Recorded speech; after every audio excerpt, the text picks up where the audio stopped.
orang dari PT Dagang Sari Kasatnya, yaitu Pak Abdul Basit. Pada kesempatan kali ini kami akan berbincang mengenai Gastad dan juga analisa Gasdar.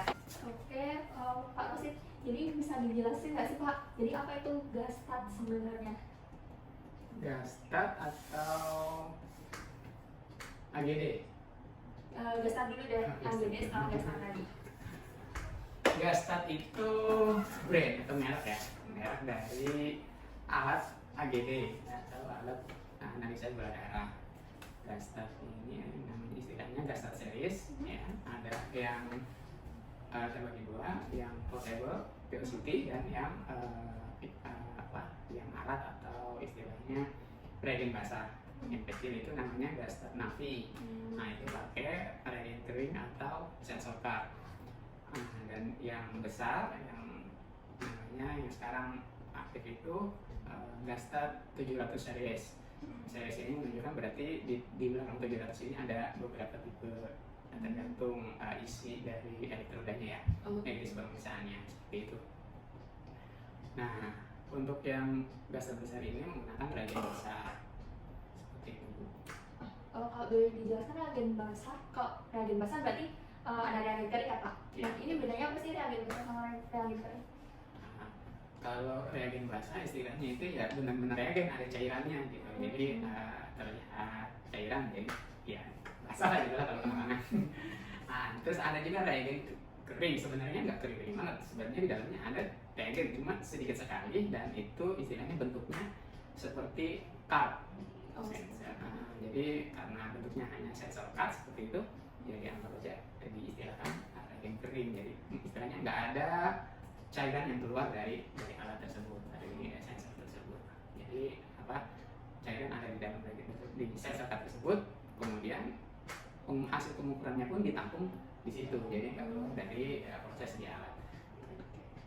Kalau yang basah yaitu dari reagen pack, dia nanti keluar ke pembuangan ke waste seperti itu. Jadi istilahnya ya basah lah. Nah Pak Rosid, biasanya pemeriksaan AGD itu dipakai untuk pasien yang seperti apa sih kalau di rumah sakit? Nah, untuk AGD sendiri umumnya dipakai di rumah sakit di bagian yang emergency, ICU, AGD gitu ya.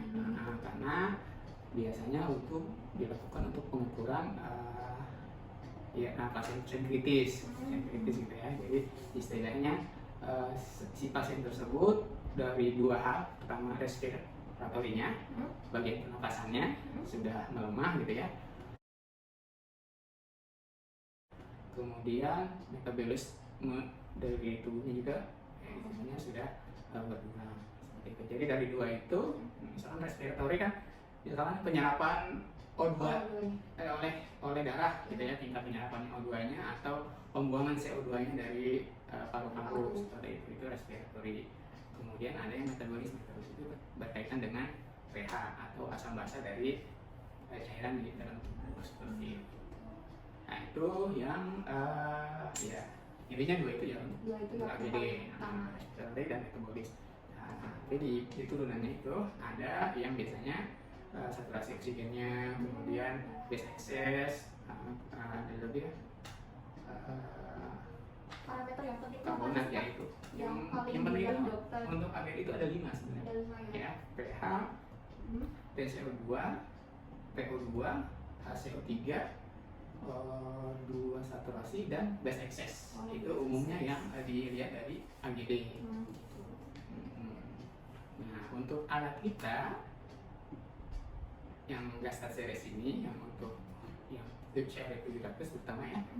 Nah, selain dari 5 plus turunannya, nah ini juga ada alat untuk pemeriksaan elektrolitnya. Elektrolitnya dengan elektrolit juga sama. Jadi satu alat ada dua itu ya Pak, ada parameter AGD sama parameter elektrolit. Iya betul. Itu tergantung nanti tipenya ya, misalkan Gastad 700 series, kalau yang 710 itu isinya cuma AGD saja, pH, PO2 dan TCO2. Kemudian untuk ada yang tipe 720, nah itu plus elektrolit, NaK, CrCa seperti itu. Kemudian ada yang 730, itu ada plus lagi dengan enzim. Enzim itu istilahnya untuk pengukuran glukosa dan laktosa ya. Nah, kemudian ada lagi tipe yang 735. 735 itu sudah plus kooksi. Kooksi itu istilahnya bisa untuk pengukuran total bilirubin, kemudian apa ya namanya? Turunan HB-nya. Ya, turunan dari HB lah, HB oximeternya seperti itu. Nah, itu bisa lebih banyak loh. Lebih banyak parameternya ya. Nah, biasanya untuk pemeriksaan AGD itu sejenis sampel darahnya itu seperti apa sih Pak? Pakai whole blood kah atau serum atau plasma? Nah, untuk alat ini yang digunakan adalah whole bloodnya, tapi kalau untuk AGD ya sudah pada tahu lah ya. Ya. Nah, darahnya pasti darah dari, walaupun untuk kapiler di alat bisa dipakai seperti itu. Jadi di alat itu ada menu untuk penggunaan darah kapiler, karena kan ya nggak semuanya bisa dapat diambil darah arterinya. Jadi kayak pasien body gitu ya. Itu bisa untuk menggunakan kapiler. Mungkin Pak Rosid bisa ini jelasin gimana prosedur cara pengukuran AGD di Amagestat secara sederhananya aja. Mungkin dari collect sampel terus dimasukin ke bagian sampel port mungkin sampai keluar hasilnya. Ya kalau untuk pengukuran sih sebenarnya ya hanya seperti itu aja ya. Jadi kita ambil sampelnya umumnya pakai spuit ya, spuit dengan heparin, kemudian kita ambil sampelnya, dan setelah diambil ya biasa dihomogenikan kan ya dengan antikoagulannya. Nah, setelah itu di perlakuan sampel tersebut biasanya kita sarankan untuk dibuang pas ujung spuitnya supaya tidak ada gelembung ya, seperti itu. Jadi supaya full darah gitu ya. Baru dimasukin ke sampel pot di alat dan kita pencet start di alat. Nah, nanti alat akan otomatis menyedot atau aspirat dari sampel tersebut. Gitu. Nah, kalau udah start mulai sekitar ya 1 menitan ya. 1 menitan ya untuk Satu sampel. Nanti akhirnya hasilnya akan keluar di layar dan keluar di print alat. Seperti itu. Nah, itu tergantung yang kita pilih. Yang mau di printer itu apa? Biasanya bisa dipilih. Ada yang cuma AGD-nya saja, atau AGD plus elektrolit, AGD plus elektrolit plus enzim, dan ada juga plus kooksi, itu bisa dipilih masing-masing. Oh ya, tapi itu kembali lagi ke tipe alatnya. Iya, ya? betul. Alatnya. Nah, Pak Rosid, kalau kita lihat kan semua alat laboratorium itu pasti ada trouble di alatnya ya. Walaupun nggak sering terjadi trouble, mungkin Pak Rosid bisa kasih tahu atau bisa sharing ke kita bagaimana untuk maintenance dari Gastat ini sendiri.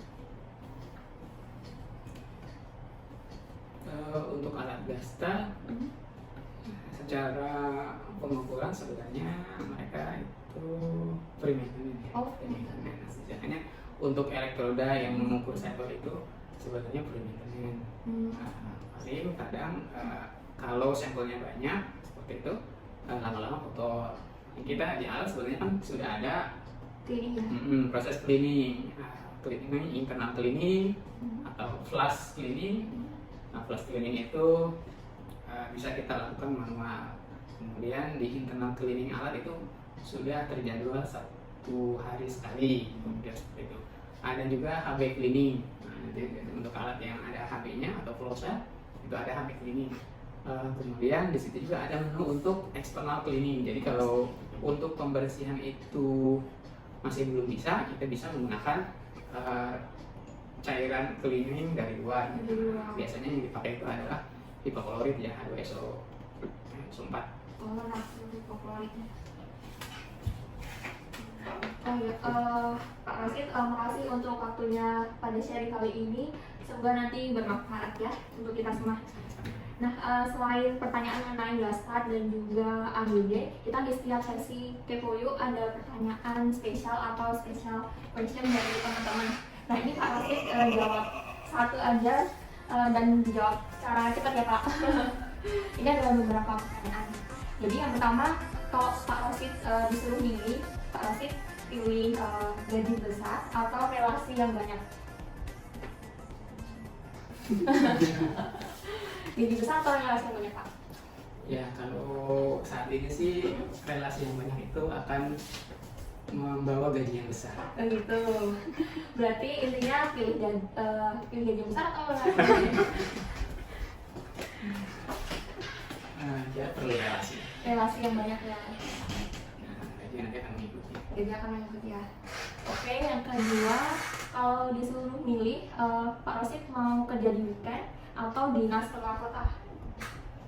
Weekend. Oke. Yes. Selanjutnya, Pak Rosid ini pilih hidup di desa atau di kota sih Pak? Kalau bisa milih. Ya enak di desa. Di desa ya. Kenapa tuh Pak kayak di desa? Enak di desa. Ya suasananya, lingkungannya, terus ya masih lega lah melihatnya. Kalau di kota kan Sumpah ya. dekat-dekat gedung gitu. Selanjutnya, Pak Rosid pilih jadi wirausaha atau karyawan?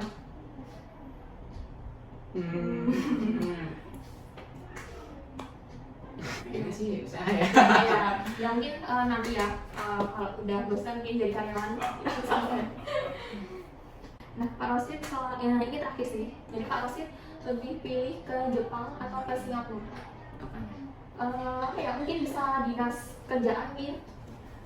Kalau dinas luar negeri terkait kerjaan Pak Rosid pilih ke Singapura ya Enak gitu. di Jepang. Ke Jepang ya kalian Enak di liburan. Jepang. Kalau Singapura dengan kita itu nggak jauh berbeda. Betul. Makasih untuk sharing hari ini. Nantikan episode selanjutnya kita yuk, dan jangan lupa untuk like, subscribe dan juga komen ya.